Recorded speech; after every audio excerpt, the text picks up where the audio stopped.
মানুষ জীবনে তিনটে কাজ অবশ্যই করে থাকে, কিছু দান করে, কিছু গ্রহণ করে, আর কিছু ত্যাগ করে দেয়। এটাও ভাবতে থাকে যে এটা করলে কিভাবে করবে। দেবার জন্য পর্যাপ্ত ধন নেই, নেবার জন্য সংসারে অত স্নেহ নেই, আর ত্যাগ করার জন্য জীবনে এত সুখই নেই, তাহলে কিভাবে করবে? আসলে আমরা বস্তুগত চাহিদা অর্জনে এত ব্যস্ত হয়ে পড়ি যে আমরা বুঝতেই পারি না যে কি নেবার আছে, কি দেবার আছে, আর কি ত্যাগ করার আছে। তাহলে আজ আমি আপনাকে বলেই দিই, মনে রাখবেন এই তিনটে গুরুত্বপূর্ণ গুণ, তিনটে গুরুত্বপূর্ণ কথা।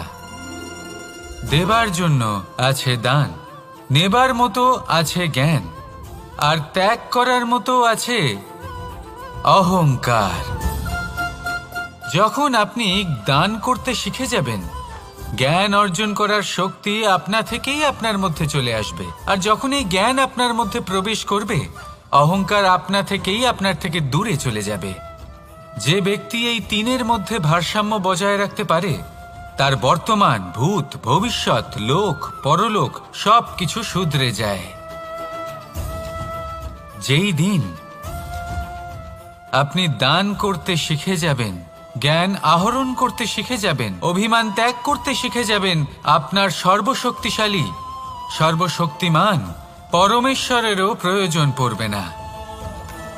কারণ তখন ঈশ্বর আপনার মধ্যেই বাস করবেন। তাহলে আসুন আর আমার সাথে ভালোবেসে বলুন, রাধা রাধা। নিয়তি। রাধা আমাকে বলে, কৃষ্ণ, যদি তুমি জানো যে নিয়তিতে কি আছে, তাহলে তাকে বদলে দাও না কেন? মহাদেব আমাকে বলেন যে শ্রীকৃষ্ণ, যদি আপনি এটা জানেন যে সাম্বের নিয়তি এটাই, তাহলে আপনি তাকে বদলানোর চেষ্টা কেন করেন? কেন? কারণ আমি একজন পিতা, আর পিতার কর্তব্য এটাই, তিনি যেন সম্ভাব্য সব চেষ্টা করেন নিজের সন্তানের মঙ্গলের জন্য। নিয়তি আমি জানি, কিন্তু এটাও আমি জানি যে কর্মের থেকে বড় আর কোনো নিয়তি হতে পারে না। অভিজ্ঞতাও রয়েছে যে কর্মের হাতে নিয়তির এই চক্র বদলে যেতে পারে। তাই জীবনে যদি আপনার কখনো এমন মনে হয় যে এটা তো অসম্ভব, তখনও চেষ্টা করা কখনোই ছাড়বেন না। কে বলতে পারে আপনারই কর্মের কোনো এক বীজ হয়তো নিয়তির চাকায় আটকে গেল, আর নিয়তিকে নিজের পথ পাল্টাতে হলো, ঠিক কি না? সেই জন্য নিয়তিকে ভাগ্য মেনে নিয়ে চুপ করে বসে থাকবেন না। নিজের নিয়তি স্বয়ং নিজের কর্মের দ্বারা নির্ধারিত করুন, কারণ আপনার এই কর্মের ওপরেই আপনার অধিকার রয়েছে। আর এই অধিকারকে নিয়তি অনেক সময় সম্মানও করে। তাহলে আসুন আর আমার সাথে ভালোবেসে বলুন, রাধা রাধা। জীবনে অনেক সময় সমস্যা আমাদের চারদিক থেকে ঘিরে ফেলে। এই সমস্যা নানান ধরনের হতে পারে। আর্থিক সমস্যা হতে পারে, পারিবারিক সমস্যা হতে পারে, কোনো সম্পর্ক নিয়ে সমস্যা হতে পারে, কখনো কোনো দৈনিক সমস্যা হতে পারে, কখনো কোনো দ্বন্দ্ব হতে পারে, অনেক সমস্যা হতে পারে। কিন্তু যখনই কোনো সমস্যা আসে, আমাদের মনে তার জন্য একটা উত্তর অবশ্যই থেকে থাকে, যা আমাদের অন্তরে রয়েছে। একে আমরা বলি আত্মা। আত্মা হলো পরমাত্মারই রূপ, আর পরমাত্মা তা কখনোই কিছু অনুচিত চাইবে না, তাই তো? এই আত্মা খুব ভালো করে জানে যে কোনটা উচিত আর কোনটা অনুচিত। যদি আসল বিষয়ের কথা বলি, তাহলে আপনাকে নিজের মনকে বুঝতে হবে, কারণ আত্মা তো পরমাত্মা থেকেই আসে। কিন্তু এই মন মানুষ জন্ম থেকেই প্রাপ্ত করে, যার বিকাশ হয় এই সংসারকে দেখে। যেদিন আপনার এই মন আর আপনার এই আত্মা এই দুই এক হয়ে যাবে, আত্মসাৎ হয়ে যাবে, সেদিন আপনার জীবনে না কোনো সমস্যা থাকবে, না কোনো ঝঞ্ঝাট থাকবে, না কোনো সংকট থাকবে, কারণ আপনার কাছে সেই সমস্ত সমস্যার, সমস্ত বিপদের সমাধান থাকবে, আর তাও আপনারই অন্তরে। তাহলে আসুন আর আমার সাথে ভালোবেসে বলুন, রাধা রাধা। ভক্তি আর শক্তি এই দুইয়ের মধ্যে সম্পর্ক অত্যন্ত সরল। মানুষ ভক্তি করেন যাতে তিনি শক্তি লাভ করতে পারেন, আর শক্তি লাভ করার পরে ভক্তিভাব ভুলে যান আর শক্তির প্রতি আসক্তিতে মত্ত হয়ে যান, আর সেখান থেকেই তার বিনাশ শুরু হয়। কেন? কারণ ভক্তির দ্বারা প্রাপ্ত শক্তি অন্য কারোর হিতের জন্য ব্যবহার করতে হয়, অন্য কারোর মঙ্গল করার জন্য ব্যবহার করতে হয়, কারোর বিনাশের জন্য নয়। এবার যদি আমি আপনাদের একটা উদাহরণ দিয়ে বোঝাই, তাহলে কোদাল দিয়ে আমরা মাটি কোপাতে পারি, একটা গর্ত খুঁড়তে পারি যাতে একটা নতুন বৃক্ষ জন্ম নিতে পারে, একটা বৃক্ষ যা অন্য জীবকে ফল প্রদান করবে, যাত্রীদের ছায়া প্রদান করবে। কিন্তু এই কোদালের ব্যবহার যদি আমরা অন্য কারোর ক্ষতি করার জন্য করি, তাহলে ক্ষতি শুধুমাত্র আমাদেরই হবে। তাই জীবনে যদি আপনি কোনো শক্তি লাভ করেন, হয়তো ভক্তির দ্বারা বা অন্য যেখান থেকেই হোক, তার সদ্ব্যবহার করতে শিখুন, নয়তো এই প্রাপ্ত শক্তি আপনার পতনের কারণ হয়ে দাঁড়াবে। তাহলে আসুন আমার সাথে ভালোবেসে বলুন, রাধা রাধা। শক্তি এক অত্যন্ত বিচিত্র বস্তু, বা বলতে পারেন অনুভূতি। পিতা সবসময় চান যেন তিনি তার শক্তি পুত্রকে সঁপে দিতে পারেন, যাতে সে শক্তিশালী হয়, যাতে তার মঙ্গল হয়। তার পুত্র সবসময় চায় যাতে সে পিতার সেই শক্তি লাভ করে, কিন্তু সেই শক্তি লাভ করার জন্য পুত্র হওয়া যথেষ্ট নয়, যোগ্য পাত্র হতে হয়। আসুন আপনাকে সহজে বোঝাই। যদি আপনি সুপাত্র হন আর আপনাকে শক্তি দেওয়া হয়, তাহলে আপনি সেই শক্তির গুরুত্ব বুঝবেন, কোথায় সেই শক্তি প্রয়োগ করা উচিত সেটা বুঝবেন। আর এটা যেহেতু অর্জন করা শক্তি হবে, সেই শক্তির অপব্যবহার হবে না। কিন্তু যদি এই আপনি কুপাত্র হন আর যদি আপনাকে এই শক্তি দেওয়া হয়, তাহলে কি হবে? দেখতে গেলে এই শক্তি আপনি দান হিসেবে পেয়েছেন, তাই না আপনি এই শক্তির গুরুত্ব বুঝবেন আর না এর প্রয়োগ আপনি জানবেন, তার অপব্যবহার হওয়া সুনিশ্চিত। তাই যদি আপনি কোনো শক্তি অর্জন করতে চান, তাহলে আগে তার যোগ্য হয়ে উঠুন, পুত্র নয় পাত্র হয়ে উঠুন। আর আমার সাথে ভালোবেসে বলুন, রাধা রাধা। কথায় আছে, প্রত্যেক পুত্র তার পিতার প্রতিচ্ছবি হয়, আর সমস্ত প্রতিচ্ছবি চায় যেন সে তার অস্তিত্ব প্রাপ্ত করতে পারে। পুত্র চায় সে যেন তার পিতার মতো হয়, বা কখনো কখনো তার থেকেও শ্রেষ্ঠ হয়। সেটা কোনো অনুচিত ব্যাপার নয়। অনুচিত তখন হয় যখন পুত্র নিজের পিতার মতো হবার স্বপ্ন পূরণ করতে গিয়ে বা তার থেকেও শ্রেষ্ঠ হওয়ার স্বপ্ন পূরণে অনুচিত পথের আশ্রয় নেয়। কারণ তারপরে সে তার পিতার গুণগুলি আত্মসাৎ করতে চায় না। সে শুধুই এটা চায় যে সংসারের চোখে যেন আমি শ্রেষ্ঠ প্রমাণিত হই। এটা অনুচিত। সংসারে এমন অনেক মানুষ আছেন যারা এই কারণে শ্রেষ্ঠ হবার চেষ্টা করেন যাতে তার পরিবারের তার পিতার সম্মান বৃদ্ধি পায়। এমনও মানুষ থাকেন, আর এটাই হলো পার্থক্য উদ্দেশ্যের। মনে রাখবেন, যদি আপনার উদ্দেশ্য শুভ হয় তাহলে পথও শুভ হবে, যদি আপনার উদ্দেশ্য অশুভ হয় তাহলে পথও অশুভ হবে। তাহলে নিজের পিতার মতো হবার চেষ্টা অবশ্যই করুন, তার থেকেও শ্রেষ্ঠ হওয়ার চেষ্টা অবশ্যই করুন, কিন্তু মনে রাখবেন আপনার সংকল্প আর আপনার উদ্দেশ্য এই দুই শুভ হওয়া উচিত। তাহলে আসুন আর আমার সাথে ভালোবেসে বলুন, রাধা রাধা। শক্তি শক্তি অর্জন করা এতটা কঠিন নয় যতটা শক্তি লাভ করার পরে সেই শক্তি সামলানো কঠিন হয়। কারণ যেই মানুষ শক্তি লাভ করে তার মনে গর্ববোধ জন্মায়, জন্মায় অহংকার, জন্মায় জেদ। তাই শক্তি প্রাপ্ত করার সাথে বিনম্র থাকাও অত্যন্ত আবশ্যক। আর এটা আমাদের শেখা উচিত বৃক্ষের থেকে।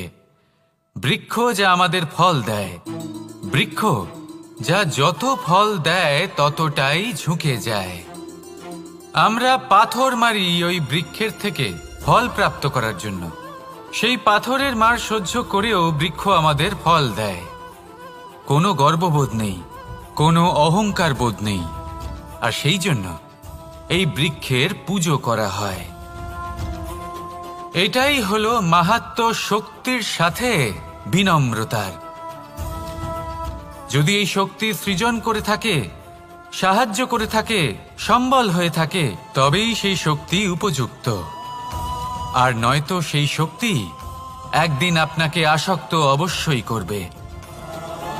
তাহলে শক্তি অবশ্যই অর্জন করুন, কিন্তু তার সাথে সেই শক্তি সামলানোর মতো বিবেকও আপনাকে অবশ্যই জাগ্রত করতে হবে। তাহলে আসুন আমার সাথে ভালোবেসে বলুন, রাধা রাধা। অহংকার অত্যন্ত বলশালী হয়। এই অহংকার মানুষকে কখনো নত হতে দেয় না। অদ্ভুত ব্যাপার, এই অহংকার যা মানুষকে কখনো নত হতে দেয় না, সেটাই তার পতনের কারণও হয়ে দাঁড়ায়।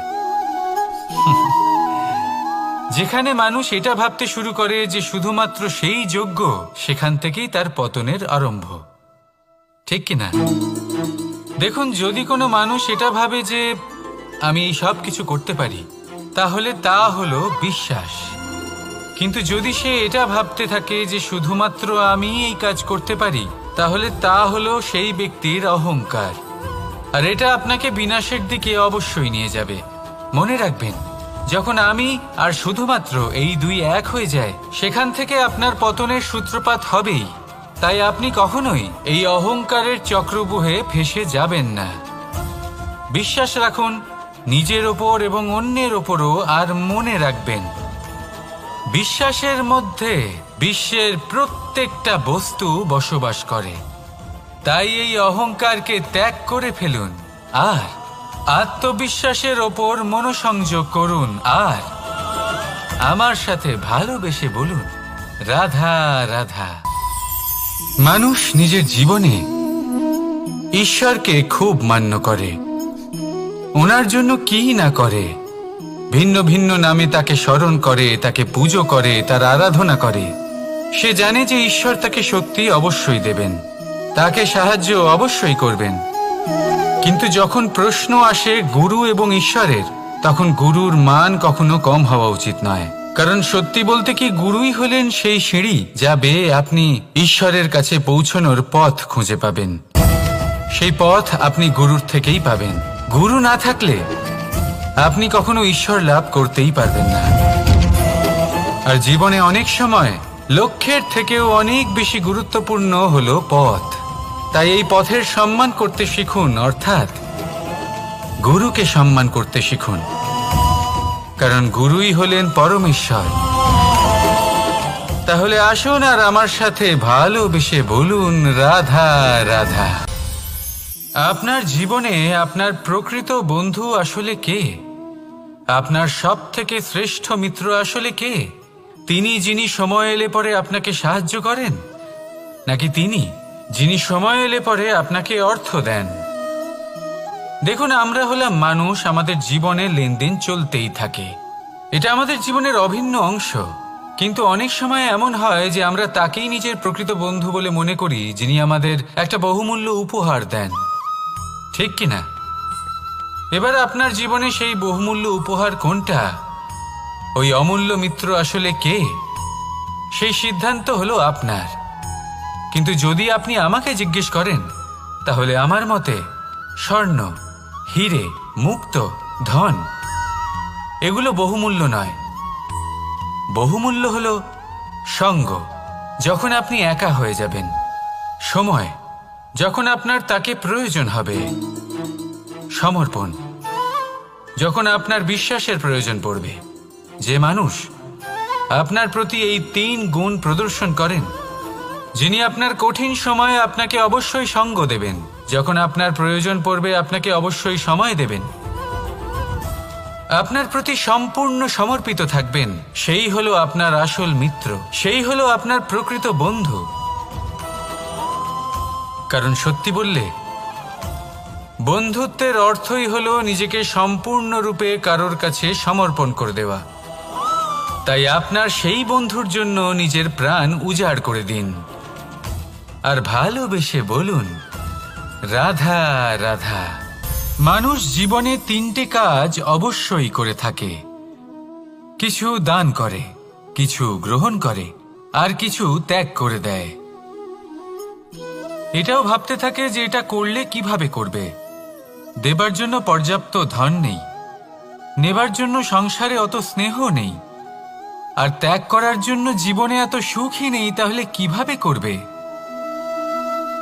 আসলে আমরা বস্তুগত চাহিদা অর্জনে এত ব্যস্ত হয়ে পড়ি যে আমরা বুঝতেই পারি না যে কি নেবার আছে, কি দেবার আছে, আর কি ত্যাগ করার আছে। তাহলে আজ আমি আপনাকে বলেই দিই, মনে রাখবেন এই 3টে গুরুত্বপূর্ণ গুণ, 3টে গুরুত্বপূর্ণ কথা। দেবার জন্য আছে দান, নেবার মতো আছে জ্ঞান, আর ত্যাগ করার মতো আছে অহংকার। দৃষ্টি আর দৃষ্টিভঙ্গি, এই সমগ্র লীলা হলো এই দুইয়ের। বিচিত্র হতে পারে, কিন্তু এটাই সত্যি। এবার আপনাকে একটা উদাহরণ দিয়ে বোঝাই। অনেক সময় আপনি কোনো ব্যক্তিকে এটা বলতে শুনবেন যে আমি আমার নিজের উপরে গর্ব করি, আমি নিজেকে নিয়ে গর্ব করি, আমি খুব ভালোভাবে আমার মা বাবার সেবা করি, ওনাদের আমি সবসময় সুখী রাখি, ওনাদের আমি একটা বাড়ি দিয়েছি, সকল সুখ সুবিধা দিয়েছি, ওনাদের জীবনে প্রত্যেক জিনিস দিয়েছি আর দেব যা তাদের প্রয়োজন। এবার আমাকে বলুন যে আপনি কে হন? আপনি হলেন সেই বীজ যা আপনার মাতা পিতা রোপণ করেছেন। আপনার মা বাবাই আপনাকে এই সংসারে জন্ম দিয়েছেন। এবার এইসব কথার কি তাৎপর্য? এই হলো সেই ব্যক্তির দৃষ্টিভঙ্গি।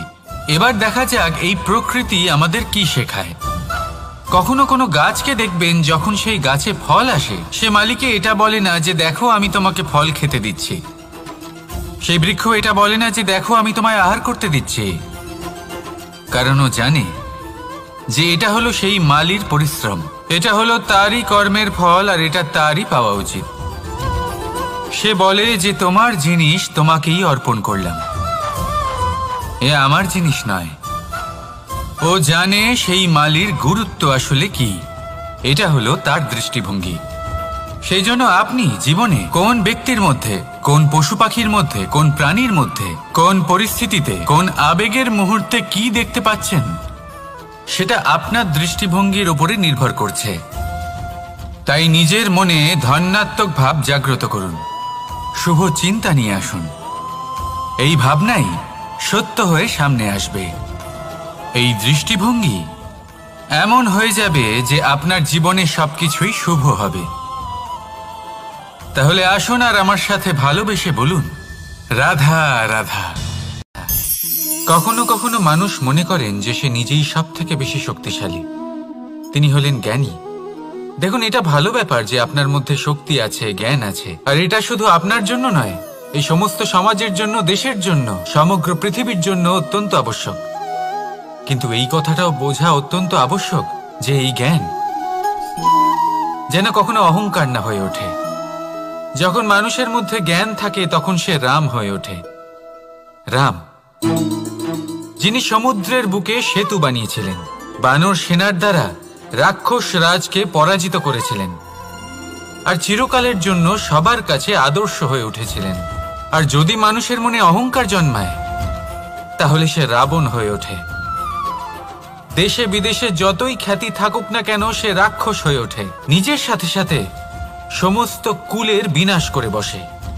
এবার জ্ঞান নাকি অহংকার, আপনার কি চাই সেই সিদ্ধান্ত আপনার, আর আপনার এই সিদ্ধান্তই নিশ্চিত করবে যে আপনার কর্ম কি হবে, আর আপনার এই কর্মই নিশ্চিত করে দেবে আপনার প্রারব্ধ কি হবে। তাহলে শুভ কর্ম করুন আর আমার সাথে ভালোবেসে বলুন, রাধা রাধা। আপনি কখনো পাখিদের দেখেছেন? যেভাবে মানুষ তার সন্তানকে জন্ম দেয়, পাখিরাও সন্তানদের জন্ম দেয়। আর যেই তার সন্তান এই সংসারে প্রবেশ করে, সেই পাখি তাকে আগলে রাখে, তার যত্ন করে, ওর জন্য বাসা বানায়, ওর জন্য দূর কোথাও থেকে খাবার নিয়ে আসে, নিজের ঠোঁট দিয়ে ওর মুখে খাবার খাইয়ে দেয়, সবকিছু করে। কিন্তু একটা কাজ পাখি করে, কিন্তু মানুষ কখনোই করে না। যখন পাখি মনে করে যে তার সন্তান বড় হয়ে গেছে, ওকে এবার ওরা শিখতে হবে নিজেকেই আত্মরক্ষা শিখতে হবে, নিজের খাবার নিজেই খুঁজে আনতে হবে, তো সেই পাখি তার সন্তানকে বাসা থেকে বের করে দেয়। তারপর সেই পাখির সন্তান নিজে উড়তে শেখে, আত্মরক্ষা করতে শেখে এবং আস্তে আস্তে সে আত্মনির্ভর হয়ে ওঠে। কিন্তু মানুষ কি তার সন্তানের সাথে এটাই করে? কখনোই নয়। মানুষ তার সন্তানকে নিজের সাথে বেঁধে রাখে, সব সময় তার লালন পালনের, তার দেখাশোনার ব্যবস্থা করে রাখে, আর এটাই ভাবেন যে আমি হলাম ওর পালনকর্তা, ওর খেয়াল রাখা তো আমার কর্তব্য। কিন্তু না, এই কাজ করতে করতে উনি আস্তে আস্তে নিজেরই সন্তানের শত্রু হয়ে ওঠেন, তার বিকাশের শত্রু হয়ে ওঠেন। তাই যখন সন্তান বড় হবে তখন অবশ্যই ভালোবাসুন, কিন্তু পাখির মতো কঠোর হওয়াও প্রয়োজনীয়, তবেই তার বিকাশ হবে। ওকে নিজের কষ্ট নিজেকেই সহ্য করতে দিন, শিখতে দিন জীবনের অনুভূতি কেমন, তবেই তার বিকাশ হবে। নয়তো সেই সন্তান আজীবন আপনার জন্য বোঝা হয়ে থাকবে, আর আপনি তার বিকাশের পথে আজীবন বাধা হয়ে থাকবেন। আর আমার মনে হয় না আপনি সেটা চাইবেন, তাই তো? আসুন আমার সাথে ভালোবেসে বলুন রাধা রাধা। জীবনে শিখরে পৌঁছানোর জন্য মানুষের কি প্রয়োজন হয়ে থাকে? সিঁড়ির। কিন্তু তাও প্রত্যেক মানুষ, প্রত্যেক ব্যক্তি শিখরে পৌঁছতে পারেন না। এর কারণ কি? কারণ একটা হতে পারে যে মানুষ কল্পনা করতে থাকেন কিন্তু সিঁড়ি খুঁজে পান না। কিছু মানুষ খুঁজে নেন কিন্তু তা পেয়ে এতটাই প্রসন্ন হয়ে যান যে তারপর আর কোনো কর্মই করেন না। খুব সোজা ব্যাপার। অনেক মানুষ সিঁড়ি খুঁজে পান না, আর যদি পেয়েও যান তাও যতক্ষণ না তাতে চড়ছেন সেই শিখরে পৌঁছবেন কি করে?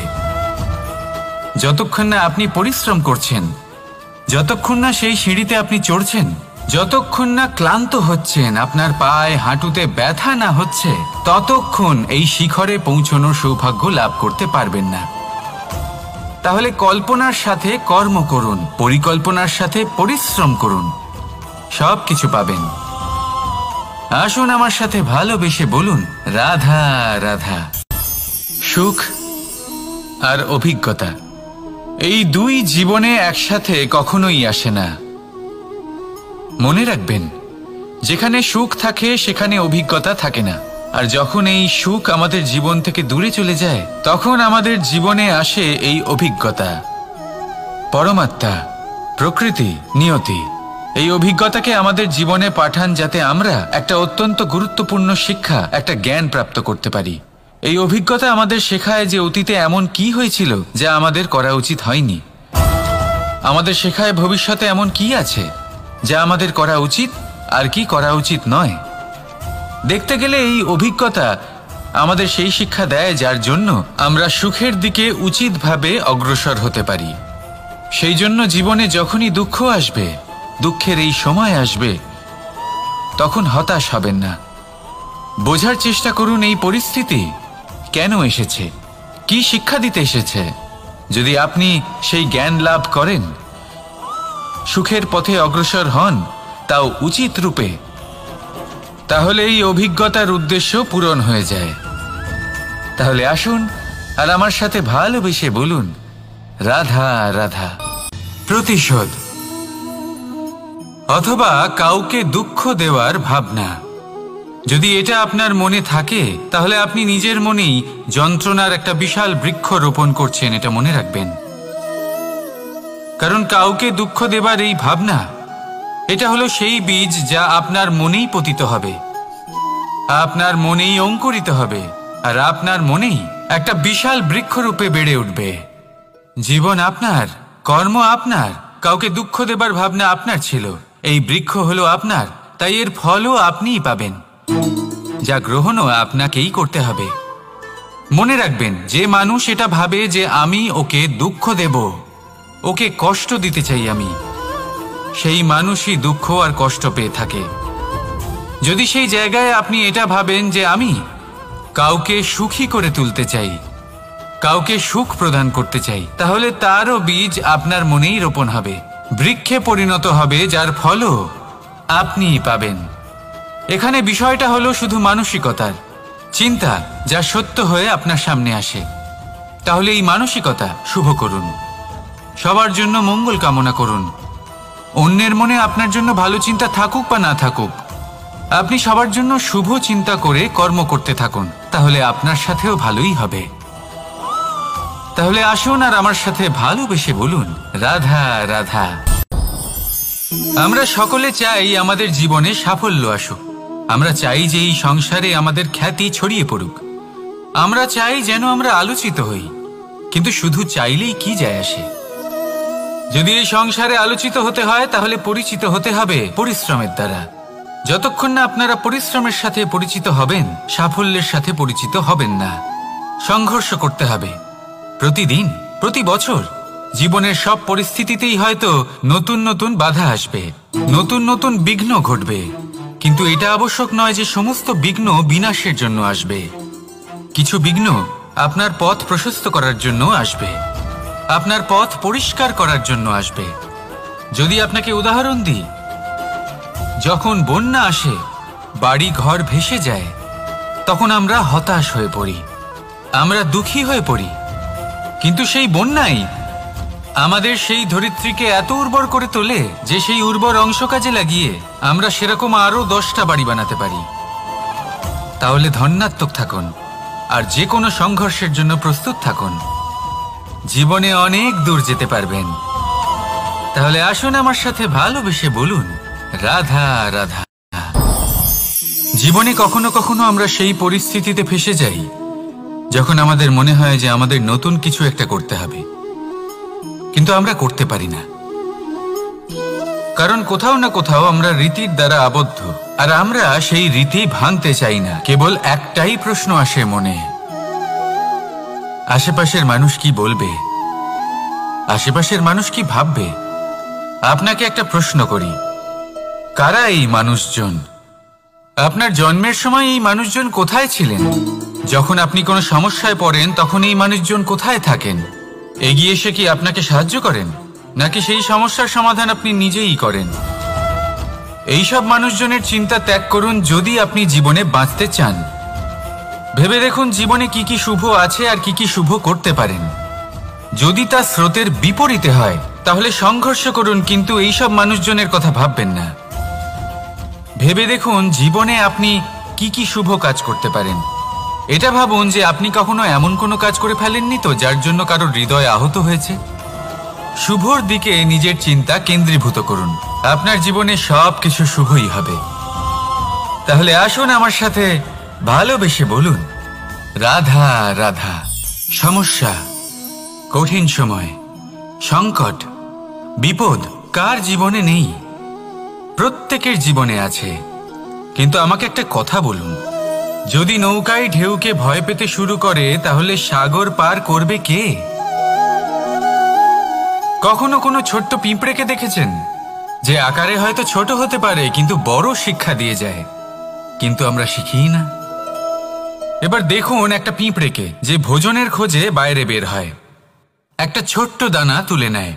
ছোট দানা তোলে কারণ তার থেকে বেশি সে তুলতেই পারবে না। সে দানা নিয়ে চলতে শুরু করে, কোনো দেওয়ালে উঠে পড়ে, আবার পড়েও যায়। সেই দানা দূরে কোথাও একটা পড়ে যায়, তা আবার খোঁজে, তুলে নেয়, আবার চলতে থাকে। পড়ে যায় আবার ওঠে, পড়ে যায় আবার ওঠে। সেই দানাটা রেখে দেয়, আবার বেরিয়ে পড়ে ভোজনের খোঁজে। পরিশ্রম করতে থাকে কিন্তু হার মানে না। এই শিক্ষাই তো আমাদের প্রাপ্ত করতে হবে। নিরন্তর পরিশ্রম আর নির্ভীক হয়ে কর্ম করে যেতে হবে। এটাই হলো সাফল্যের মাধ্যম, এটাই হলো জয়ের মন্ত্র, অচ্যুত অজয় অস্ত্র। তাহলে আসুন আর আমার সাথে ভালোবেসে বলুন, রাধা রাধা। আজকাল আপনি দেখে থাকবেন যে মা বাবা শুধুমাত্র সন্তানকে ভালোবাসেন তা নয়, তাদের মোহেও জড়িয়ে পড়েন। বিদ্যালয় যখন পাঠান তখন সমস্ত সুযোগ সুবিধা দিয়েই পাঠান। চেষ্টা করেন যে সবসময় যেন সন্তান তাদের চোখের সামনেই থাকে। কিন্তু ভুলে যান এক অত্যন্ত গুরুত্বপূর্ণ কথা, যে সন্তানকে এক নতুন দৃষ্টিভঙ্গি দেওয়াই হলো ওনাদের কর্তব্য। সেই জন্য পুরাতনকালে শিষ্যদের গুরুকুলে পাঠানো হতো, বাড়ির থেকে দূরে। কারণ বাড়ি ছেড়ে যাওয়া এক সন্তানের জন্য, এক শিষ্যের জন্য অত্যন্ত শুভ লক্ষণ হয়। যখন সে বাড়ির থেকে দূরে, গৃহস্থের থেকে দূরে থাকবে, তখন এই সংসারকে সে এক নতুন দৃষ্টিভঙ্গি দিয়ে দেখবে, পরখ করবে, বুঝতে পারবে, আর সবকিছু নিজে থেকেই শিখে যাবে কখন আক্রমণ করতে হয়, কখন পিছু হটতে হয়, কিভাবে এই সংসারের সম্মুখীন হতে হয়। আর এটা আপনার দৃষ্টি ওকে শেখাতে পারবে না, ওর অভিজ্ঞতা ওকে শেখাতে পারবে। তাই মনে রাখবেন, যদি আপনি চান যে আপনার সন্তানের বিকাশ হোক, তাহলে অনেক সময় ওকে নিজের থেকে দূরে নিয়ে যেতে হয়। যদি মোহে আবদ্ধ থাকেন তাহলে ওর বিকাশ কখনোই হবে না। তাহলে আসুন আমার সাথে ভালোবেসে বলুন, রাধা রাধা।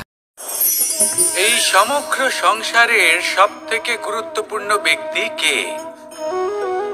স্বয়ং আপনি। নিজের জন্য তো বটেই, তাই না? কারণ যখন আপনি জন্মগ্রহণ করেন, নিজের চোখ খোলেন, এই সংসারে আসেন, তখনই তো এই সংসারকে আপনি দেখতে পান, অনুভব করতে পারেন। এখানকার আবেগ, এখানকার মানুষজন তখন থেকেই অনুভব করেন। যদি আপনি না থাকেন, তাহলে এই সংসারের অস্তিত্ব আপনার কাছে শূন্যের সমান, তাই না? আপনি না থাকলে এই সংসারও আপনার কাছে নেই। এবার সবাই বলবেন যে এ তো সত্যি কথা, সেই অনুযায়ী তো আমার স্বার্থপর হওয়া উচিত, অহংকারী হওয়া উচিত, কারণ আমার কাছে আমিই তো সবকিছু। দৃষ্টিভঙ্গি পাল্টে দেখুন, আপনার কাছে সব থেকে বেশি গুরুত্বপূর্ণ ব্যক্তি কে? আপনি নিজেই। সেই মানুষটি কেমন হওয়া উচিত একটু ভেবে দেখুন। সব সময় সকলকে সাহায্য করুন, একসাথে মিলে পরিশ্রম করুন, সাহায্য করুন অন্যদেরকে, এটা অতি আবশ্যক। এবং তার থেকেও বেশি গুরুত্বপূর্ণ হলো এটাই যে আপনার মনে যেন কখনো এই বিষয়ে ভয় না থাকে যে আমি আমার প্রিয়জনদের, আমার কাছের মানুষগুলিকে হারিয়ে ফেলব। এই ভয় কখনোই মনের মধ্যে থাকা উচিত নয়। যদি ভয় থাকে তাহলে থাকুক এই বিষয়ে যে সকল মানুষ আমার জীবন থেকে, আমার থেকে দূরে চলে যাচ্ছেন, তাদের বাধা দিতে দিতে আমি যেন নিজেকেই না হারিয়ে ফেলি, নিজের অস্তিত্বকেই না হারিয়ে ফেলি, নিজের ব্যক্তিত্বকে, নিজের বিচারধারাকে, নিজের করুণার শক্তি না হারাই। তাহলে এই ভয় ত্যাগ করুন আর আমার সাথে ভালোবেসে বলুন, রাধা রাধা। দৃষ্টি আর দৃষ্টিভঙ্গি, এই সমগ্র লীলা হলো এই দুইয়ের। বিচিত্র হতে পারে, কিন্তু এটাই সত্যি। এবার আপনাকে একটা উদাহরণ দিয়ে বোঝাই। অনেক সময় আপনি কোনো ব্যক্তিকে এটা বলতে শুনবেন যে আমি আমার নিজের উপরে গর্ব করি, আমি নিজেকে নিয়ে গর্ব করি, আমি খুব ভালোভাবে আমার মা বাবার সেবা করি, ওনাদের আমি সবসময় সুখী রাখি, ওনাদের আমি একটা বাড়ি দিয়েছি, সকল সুখ সুবিধা দিয়েছি, ওনাদের জীবনে প্রত্যেক জিনিস দিয়েছি আর দেব যা তাদের প্রয়োজন। এবার আমাকে বলুন যে আপনি কে হন? আপনি হলেন সেই বীজ যা আপনার মাতা পিতা রোপণ করেছেন। আপনার মা বাবাই আপনাকে এই সংসারে জন্ম দিয়েছেন। এবার এইসব কথার কি তাৎপর্য? এই হলো সেই ব্যক্তির দৃষ্টিভঙ্গি। এবার দেখা যাক এই প্রকৃতি আমাদের কি শেখায়। কখনো কোনো গাছকে দেখবেন, যখন সেই গাছে ফল আসে, সে মালিকে এটা বলে না যে দেখো আমি তোমাকে ফল খেতে দিচ্ছি। সেই বৃক্ষ এটা বলে না যে দেখো আমি তোমায় আহার করতে দিচ্ছি, কারণ ও জানে যে এটা হলো সেই মালির পরিশ্রম, এটা হলো তারই কর্মের ফল, আর এটা তারই পাওয়া উচিত। সে বলে যে তোমার জিনিস তোমাকেই অর্পণ করলাম, এ আমার জিনিস নয়। ও জানে সেই মালির গুরুত্ব আসলে কি, এটা হলো তার দৃষ্টিভঙ্গি। সেই জন্য আপনি জীবনে কোন ব্যক্তির মধ্যে, কোন পশু পাখির মধ্যে, কোন প্রাণীর মধ্যে, কোন পরিস্থিতিতে, কোন আবেগের মুহূর্তে কি দেখতে পাচ্ছেন, সেটা আপনার দৃষ্টিভঙ্গির উপরে নির্ভর করছে। তাই নিজের মনে ধনাত্মক ভাব জাগ্রত করুন, শুভ চিন্তা নিয়ে আসুন। এই ভাবনাই সত্য হয়ে সামনে আসবে।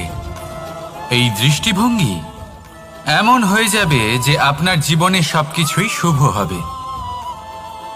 তাহলে আসুন আর আমার সাথে ভালোবেসে বলুন, রাধা রাধা। কখনো কখনো মানুষ মনে করেন যে সে নিজেই সব থেকে বেশি শক্তিশালী, তিনি হলেন জ্ঞানী। দেখুন, এটা ভালো ব্যাপার যে আপনার মধ্যে শক্তি আছে, জ্ঞান আছে, আর এটা শুধু আপনার জন্য নয়, এই সমস্ত সমাজের জন্য, দেশের জন্য, সমগ্র পৃথিবীর জন্য অত্যন্ত আবশ্যক। কিন্তু এই কথাটাও বোঝা অত্যন্ত আবশ্যক যে এই জ্ঞান যেন কখনো অহংকার না হয়ে ওঠে। যখন মানুষের মধ্যে জ্ঞান থাকে তখন সে রাম হয়ে ওঠে। রাম, যিনি সমুদ্রের বুকে সেতু বানিয়েছিলেন, বানর সেনার দ্বারা রাক্ষস রাজকে পরাজিত করেছিলেন, আর চিরকালের জন্য সবার কাছে আদর্শ হয়ে উঠেছিলেন। আর যদি মানুষের মনে অহংকার জন্মায় তাহলে সে রাবণ হয়ে ওঠে। দেশে বিদেশে যতই খ্যাতি থাকুক না কেন, সে রাক্ষস হয়ে ওঠে, নিজের সাথে সাথে সমস্ত কুলের বিনাশ করে বসে।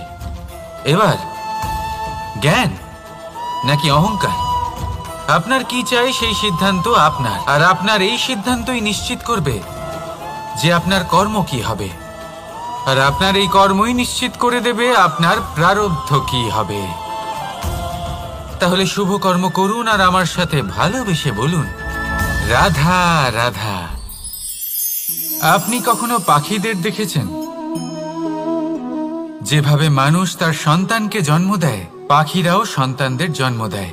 আর যেই তার সন্তান এই সংসারে প্রবেশ করে, সেই পাখি তাকে আগলে রাখে, তার যত্ন করে, ওর জন্য বাসা বানায়, ওর জন্য দূর কোথাও থেকে খাবার নিয়ে আসে, নিজের ঠোঁট দিয়ে ওর মুখে খাবার খাইয়ে দেয়, সবকিছু করে। কিন্তু একটা কাজ পাখি করে কিন্তু মানুষ কখনোই করে না। যখন পাখি মনে করে যে তার সন্তান বড় হয়ে গেছে, ওকে এবার ওরা শিখতে হবে, নিজেকেই আত্মরক্ষা শিখতে হবে, নিজের খাবার নিজেই খুঁজে আনতে হবে, তো সেই পাখি তার সন্তানকে বাসা থেকে বের করে দেয়। তারপর সেই পাখির সন্তান নিজে উড়তে শেখে, আত্মরক্ষা করতে শেখে, এবং আস্তে আস্তে সে আত্মনির্ভর হয়ে ওঠে। কিন্তু মানুষ কি তার সন্তানের সাথে এটাই করে? কখনোই নয়। মানুষ তার সন্তানকে নিজের সাথে বেঁধে রাখে, সব সময় তার লালন পালনের, তার দেখাশোনার ব্যবস্থা করে রাখে, আর এটাই ভাবেন যে আমি হলাম ওর পালনকর্তা, ওর খেয়াল রাখা তো আমার কর্তব্য। কিন্তু না, এই কাজ করতে করতে উনি আস্তে আস্তে নিজেরই সন্তানের শত্রু হয়ে ওঠেন, তার বিকাশের শত্রু হয়ে ওঠেন। তাই যখন সন্তান বড় হবে তখন অবশ্যই ভালোবাসুন, কিন্তু পাখির মতো কঠোর হওয়াও প্রয়োজনীয়, তবেই তার বিকাশ হবে। ওকে নিজের কষ্ট নিজেকেই সহ্য করতে দিন, শিখতে দিন জীবনের অনুভূতি কেমন, তবেই তার বিকাশ হবে। নয়তো সেই সন্তান আজীবন আপনার জন্য বোঝা হয়ে থাকবে, আর আপনি তার বিকাশের পথে আজীবন বাধা হয়ে থাকবেন। আর আমার মনে হয় না আপনি সেটা চাইবেন, তাই তো?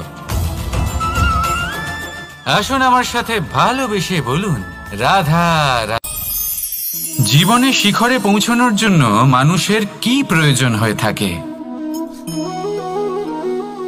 সিঁড়ির। কিন্তু তাও প্রত্যেক মানুষ, প্রত্যেক ব্যক্তি শিখরে পৌঁছতে পারেন না। এর কারণ কি? কারণ একটা হতে পারে যে মানুষ কল্পনা করতে থাকেন কিন্তু সিঁড়ি খুঁজে পান না। কিছু মানুষ খুঁজে নেন কিন্তু তা পেয়ে এতটাই প্রসন্ন হয়ে যান যে তারপর আর কোনো কর্মই করেন না। খুব সোজা ব্যাপার। অনেক মানুষ সিঁড়ি খুঁজে পান না, আর যদি পেয়েও যান তাও যতক্ষণ না তাতে চড়ছেন সেই শিখরে পৌঁছবেন কি করে? যতক্ষণ না আপনি পরিশ্রম করছেন, যতক্ষণ না সেই সিঁড়িতে আপনি চড়ছেন, যতক্ষণ না ক্লান্ত হচ্ছেন, আপনার পায়ে হাঁটুতে ব্যথা না হচ্ছে, ততক্ষণ এই শিখরে পৌঁছানোর সৌভাগ্য লাভ করতে পারবেন না। তাহলে কল্পনার সাথে কর্ম করুন, পরিকল্পনার সাথে পরিশ্রম করুন, সব কিছু পাবেন। আসুন আমার সাথে ভালোবেসে বলুন, রাধা রাধা।